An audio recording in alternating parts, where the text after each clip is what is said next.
Dr. Haney. You know, I think the topic, the African-American music tradition, is one that is certainly timely in terms of the vast variety of music that black folks have been involved in. And we want to talk about that today. But let's start off by talking about Charles Dungey. To have you give us some information about your background, your education, your experiences, and some of the things that were important in terms of your career that eventually led you to Tennessee State University as the professor in the Department of Music and dealing specifically with jazz music. You see, we want to highlight that because we want to specialize on that in a real sense, as you do. But let's start off with you, Mr. Dungey. Well, briefly, I am a Nashvilleian. I started playing professionally at the age of 14. I was educated in the Nashville public schools. Went to Washington Junior High School, Pearl High, with Tennessee State graduate.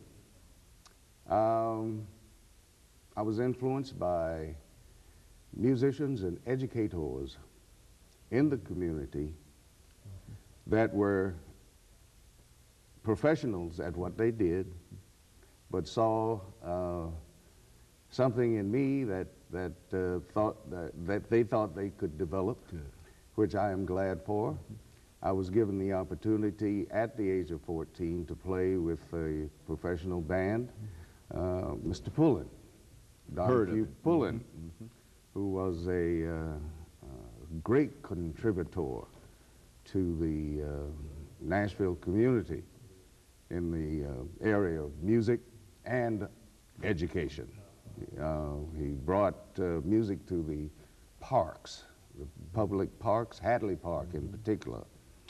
Started that as being a yearly function. He also was instrumental in the early Tennessee State Collegiate organization. I was offered a voice scholarship to Fisk University by Mr. Work. Dr. Work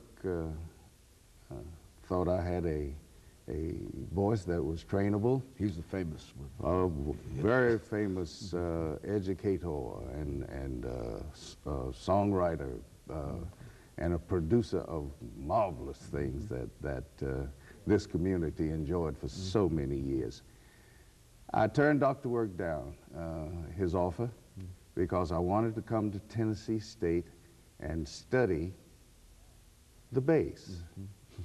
Now, one of Duke Ellington's premier bassist was James Blanton, Jimmy Blanton from Chattanooga, Tennessee. So I thought if Jimmy Blanton could come to Tennessee State, certainly it would be good enough for me, and maybe some of his marvelous talents could rub off and his spirit could give me the right notes. I'm glad I made the decision. I had wonderful training here through Dr. Smith, W.O. Smith, who was just coming on board when I came in as a freshman. I went on to study privately with George Zimmerman, who was on faculty at the Juilliard School. That's the music school of Columbia University in New York. My other experiences were with various